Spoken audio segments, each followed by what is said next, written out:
You're watching Bophelong right here on channel 404 SABC News. My name is Bophelong. Welcome to the show.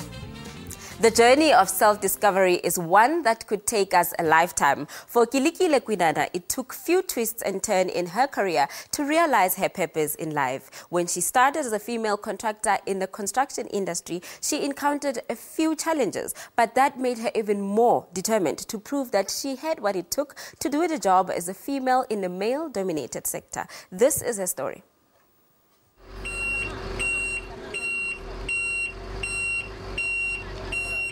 A very rare sight. These women make up a minority of female builders in the construction industry.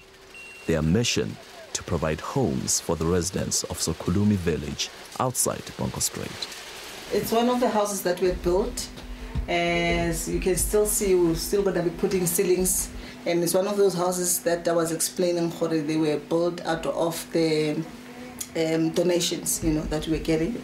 It's a 2-bed house. It's got a bathroom, but unfortunately we could not fit in the bathroom fittings because there is no bulk services around this area, so that we could not be able to do. But at least Anna and the siblings are now living comfortably in a nice warm house. And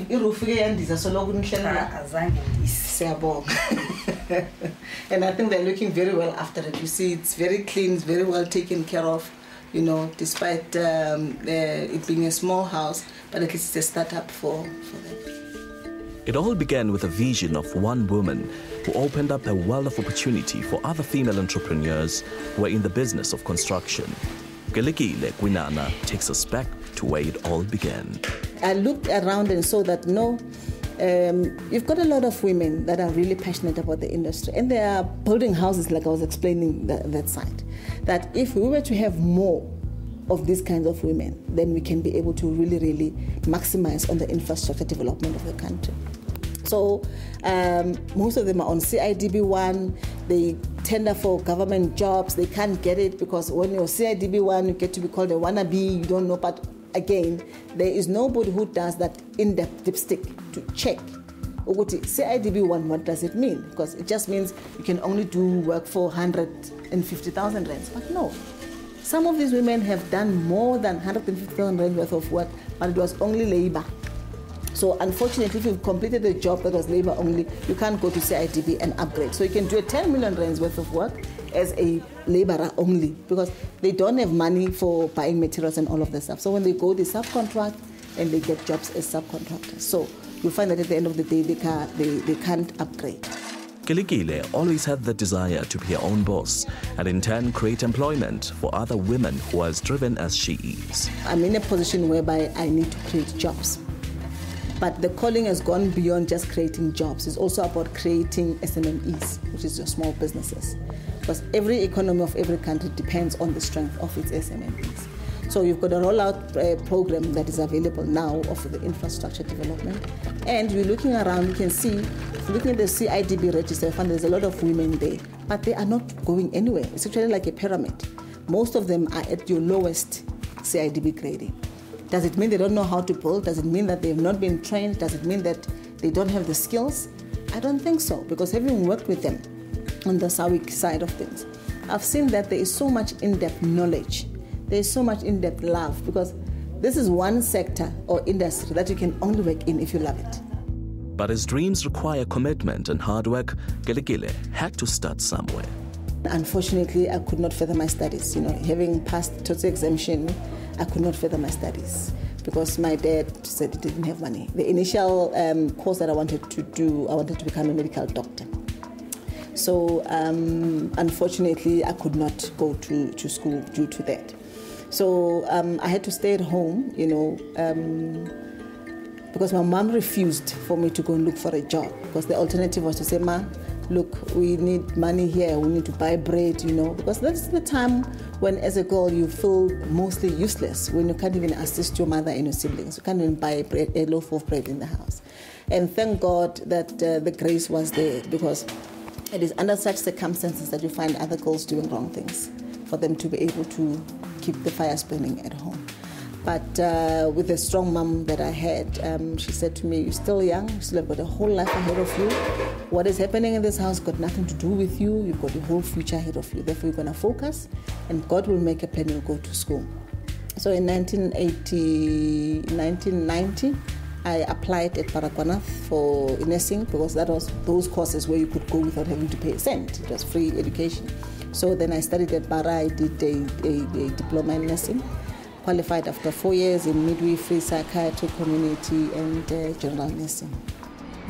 After she left a job as a professional nurse, she worked for the South African Airwaves as a flight attendant.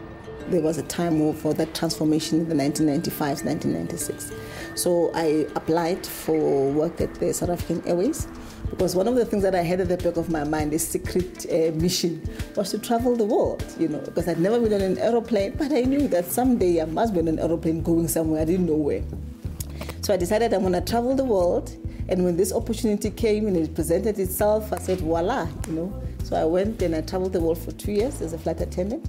And within SAA, I grew through the ranks. By the time I left, it was in 2006, if I'm not mistaken. I was already in the management of on the operational side of things. That's when I decided, now I need to look at starting a business. She joined forces with the South African Women in Construction, where she was introduced to other women who owned small businesses in the construction industry. You're looking at where the government is going. There's a need for SMMEs to be developed. There's a need for women to partake in the economic development of the country.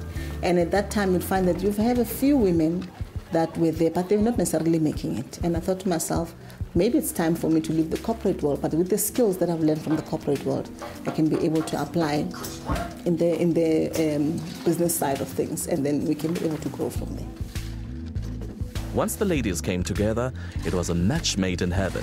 Their mission was to use their skills to change the lives of others for the better by providing them with homes. When the deputy minister came here to hand over those 8 houses, then she made the proclamation that she wants to see this place being developed, and that was the birth of the project that we are currently doing, which is about 510 houses and 510 toilets that we are busy building right now. We started off here with about 35 women that are coming from SABC. Now, when the project became a commercial project, then we decided to group them into cooperatives. Because look, the truth is it's very difficult for women to move up your CIDB grading as individuals. Most of them that you are seeing here are at CIDB grade 1. They are running their own companies. So it's going to take forever if government is going to give each and every woman a project on her own. Nothing seemed impossible with their determination. Once they received the building material, the ladies put on their overalls and started building. Hard labor of love was completed in no time. The residents received the houses, but the real work was just beginning for these women. After the break, we get to see the fruits of their hard labor. Stay with SABC News.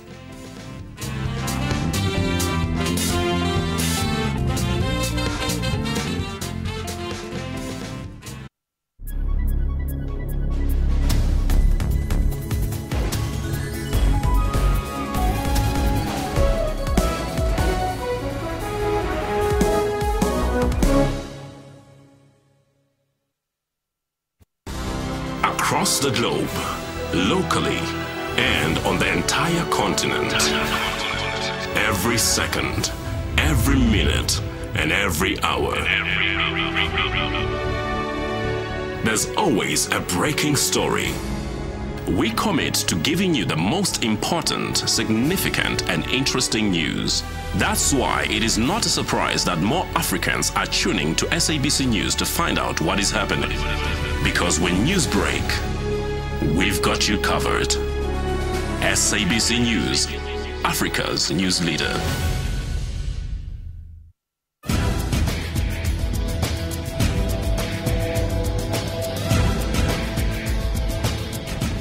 In Africa, mobile devices are tools to make payments, browse the internet, and keep governments in check with social media forums. It's given an average African too much power in their hands. And tech creativity is solving some of the continent's problems. Everything is internet driven. And on Network, we tell you how Africans are using technology and social media in their everyday lives. Join Siphumelele Zondi on Network every Sunday at 19:30 CAT. This is Rights and Recourse. This act says we are all the same, we are all equal before the law. I have a fundamental problem with her saying that traditional leaders are recognized as the de facto owners of the land. That isn't in the Constitution, nor is it in any law. Unpacking your legal rights and cost of action. The Constitution starts from the point that we are one country and that we need to have a system that actually consolidates that, but also recognizes the different compositions of different communities. With respect to Aninka, I know she is happy that her queen in England, she's the owner of the whole land, she's not having any politics. Chief Mokoena, we will get to some of the other issues. You must withdraw that Aninka's Queen of England. Please, that's completely unacceptable. That's Rights and Recourse, Sundays at 2 p.m. on the SABC News channel.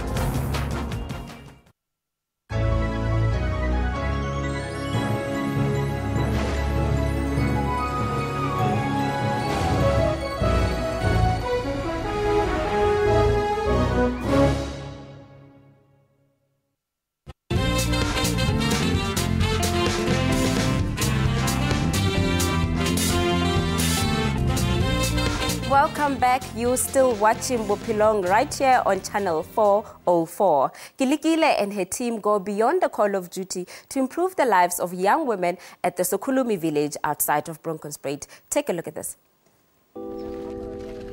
After building their first home, they realized that their work was far from complete. There was much more needed by these families than just homes. So they went back to the drawing board. The one thing that really touched us mostly was that there are so many houses that are child-headed. And some of them are not even getting their SASA grants and all of that because both parents have died due to various diseases. It could be HIV, it could be AIDS, it could be TB, it could be whatever. Now, you find that there are houses that are being led by small children, and they are at the mercy of the neighbors to make sure that at least things are going on in those houses. That was one. Two, a lot of young girls have not been outside of Bronkhorstspruit, so they don't get to be exposed, So even their lives and their dreams go up to a certain ceiling, which is very sad because the horizon is quite broad out there, especially for women in these days and the young women. So you'll find that some of them, they end up having children at an early age of about 17, 18 because they know that they're going to be getting grants. And working with them here, because we have employed some of the young women that when we started with the project. As you interview them and you speak to them, you find that there's a lot of substance, It's just that the environment does not allow them because maybe their family is very poor, they can't be able to continue with their studies and all of that. Kelekile and her team took time to get to know the women in the village, understanding their individual needs. When we build, we don't just build because it's just an RDP. We build homes. We don't build RDP, we don't build PNG. I remember when we were building some of the houses there, I came in and I found that the walls were crooked. And I instructed them to demolish that house. And it was an issue that how can you destroy and really demolish an RDP and nochal, yamahala, and it's not your money and all of that. And I said, it's not about that. It's about the dignity of the people that are going to be living here in this house. Because when a woman builds, we build with a soul. At the back of our mind, we know that there is another woman who will turn this house into a home. And a home means warmth, it means security, it means safety for the children.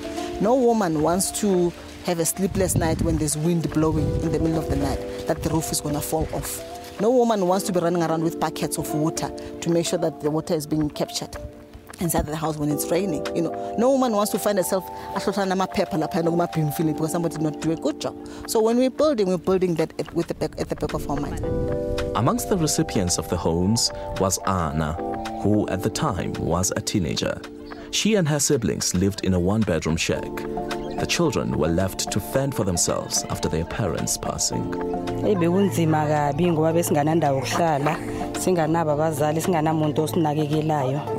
Besihlala erumini silala erumini eli-1 si-6 siphekela khona nokuphekela khona sathi sihleli ngelinye ilanga sabona kufika abantu basitshela ukuthi bakhona abazali nasabatshela ukuthi abekho bathi sokubuya ngelinye ilanga sizonakhela indlu kwaba kufika kwabo bazosakhela izindlu 2012. When Gilikile and her team came to their home, they wanted to provide them with more than just a house, but a life they can be proud of. Umuntu right vele nguye umuntu bekasinakekela vele esikhathini esiningi azazosibheka nalokho mhlambe ngelinye ilanga ngathi uyafika athole ukuthi ngendlini akunakudla bekakhona ukusesha ke yakhe imali esikhwameni asithengele ukudla. The work they were doing for the community was soon recognized by the Department of Human Settlements. It actually started as a Mandela Day project. We're in partnership with the National Department of Human Settlements. So we came here to build houses for families that are indigent, households that are being led by children, people with disabilities, and the elderly. So at the end of the day, we were invited by the department because we've got a very good relationship with the Department of Human Settlements at national and also at provincial level. So we came to do the project management. After Mandela Day, you usually know that sometimes after Mandela Day, people disappear from the radar. So we decided to continue with the project, and we successfully managed to hand over 8 houses to the community that we started to build for July.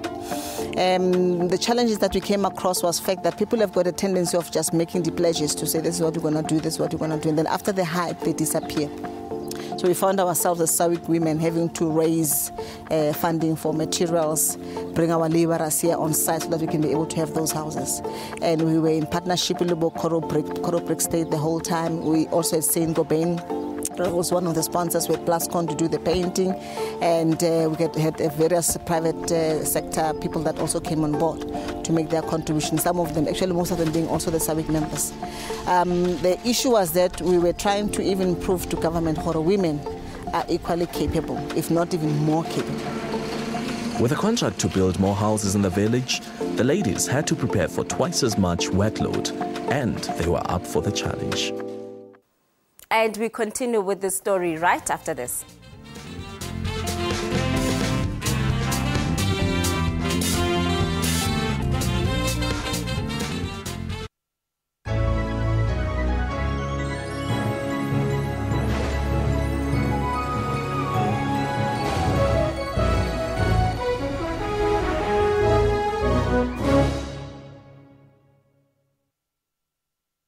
Hello, it's a favorite minister here.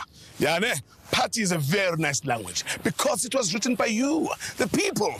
Here's a good one. Try hard, and the individual who tries against all odds. Hoi! Give me water! Help make party South Africa's 12th official language. Sign the petition today. This one is good, hey? Ispantola is only dance that you can't find anywhere in the world. It's purely South African. Melting plastic and manipulating it into his desired image. The whole idea was not just to do a normal portraiture, I wanted to do something that will tell a bit of story. He may be gone, but Masondo's voice will continue to serenade music lovers for a long time. Join Refula Muila on your one-stop art and entertainment show every Saturday on Afro Showbiz News at 7:30 p.m.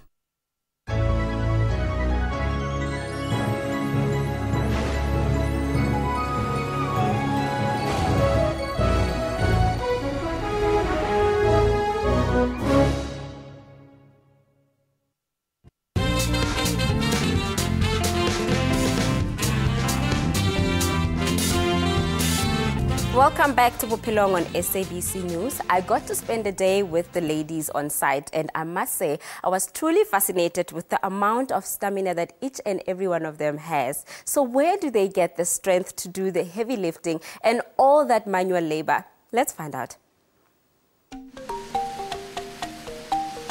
These women are determined to leave a mark in the construction industry, and with that comes the pressure to prove to their male counterparts that they can do just as good a job as them. This job is the most fulfilling job that I've ever done. Maybe because, firstly, I am a go-getter and I thrive in challenge. So having an opportunity in an industry that was previously not allowed for women was an opportunity for me to settle a certain score, you know. Just quickly to take you back, when I was doing matric, I was doing maths and science at school. And after I had passed my matric and got my exemption, I was told by my dad that he can't send me to university because he didn't have money. Now, I looked at my counterparts that didn't have the same achievement as I did at school, which were males. They managed to get apprenticeships with your school, with any other company, you know. But because I was a girl, I was not allowed, even if I had better symbols than they did. So to me, it sat at the back of my mind. So when an opportunity came, and I thought to myself, somebody has got to lead the way. If there's no any other woman that's going to do it, I will stand and I will make sure that we do this kind of work. So the discomforts that come around with the job is like some men still don't understand that women are equally good in this industry as they are. So you still have got an issue of saying, no, no, woman can't do this, you know, you can't lift these heavy things. But we do it. So most of us here, we've attended courses, yes. We've done project management, some have done bricklaying, some have done foam work in terms of how do you deal with concrete. Some have done painting, tiling, paving. Some have done plumbing, electrical. So the trades are also there because it's also our mandate as SAWIC to make sure that we organize such skills development for the women. So how do they maintain their femininity in this male-dominated field? I've got my nails that get to be broken all the time because, on the other hand, as a woman contractor, you don't have to lose your femininity. You still need to become a mother, you still need to become a wife, you still need to become beautiful from time to time. Even if you're busy in the daga, you are still a lady. So there's no need for you to become a macho if you want to be in this space. And hence, our pink hats as well, because we want to retain our femininity in this space. They spend hours on the construction site to ensure that they complete the project. Where do they get the stamina to do this hard manual labor? I'm 60 years old. I started building construction in 2002. I jog in the morning at times to keep myself healthy. And most of the time, we are always on site, trying to keep up with whatever that is being done. It's my passion because whatever I do, I think of the other people who don't have anything. So that is why we are here today, to assist those who don't have anything. The hard work and dedication has certainly paid off. The next project, titled 1956, honors the legacy that the women who marched for equality to the union buildings left for the women of today. The 1956 Olive and Holt project is a project that we had negotiated with the department. I'm saying we now as the South African Women in Construction. And it is aligned to the 1956 march that was done by women when they marched to Pretoria. So what we said to the Department of Human Settlement, the minister then, who was Minister Sisulu, good thing that she's now back, was to say that, Minister, since you've got a program called the Women's Build every year in your department during the month of August, can we build you 20,000 units? Because it's 20,000 women that marched to the union buildings, you know. And then the minister did a quick calculation and she thought, you know, if I do that in all these provinces, then that means only women are going to be building, and then she's going to be accused of empowering women at the expense of men. So we negotiated to say, okay, fine, because the year was 1956, then let's ensure that at least we're starting with 1956. So every year, every province is going to be building 1956 houses that are going to be built by women, so that we can be able to showcase and give those houses away to women, preferably in the month of August. They share more than just a spade and shovel. They share a friendship. You get that fulfillment that I am changing other people's lives by building them houses. You know, having a house, you know, it brings your dignity back. So I feel very good doing this project. We grew up with a culture of saying once you walk into it in the yard, it's no longer yours, it belongs to everybody.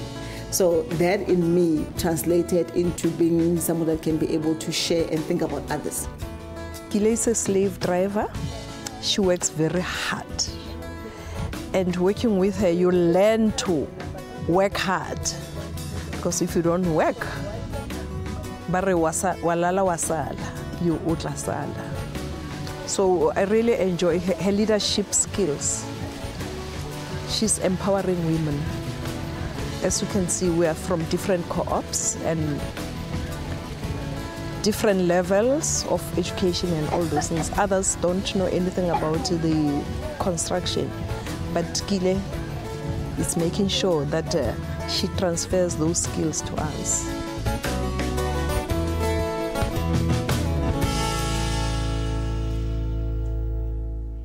Ladies, we salute you for the work that you do. Pele ya pele bomme ba Africa. Next week, we bring you yet another inspiring story from myself and the team. It's a goodbye for now.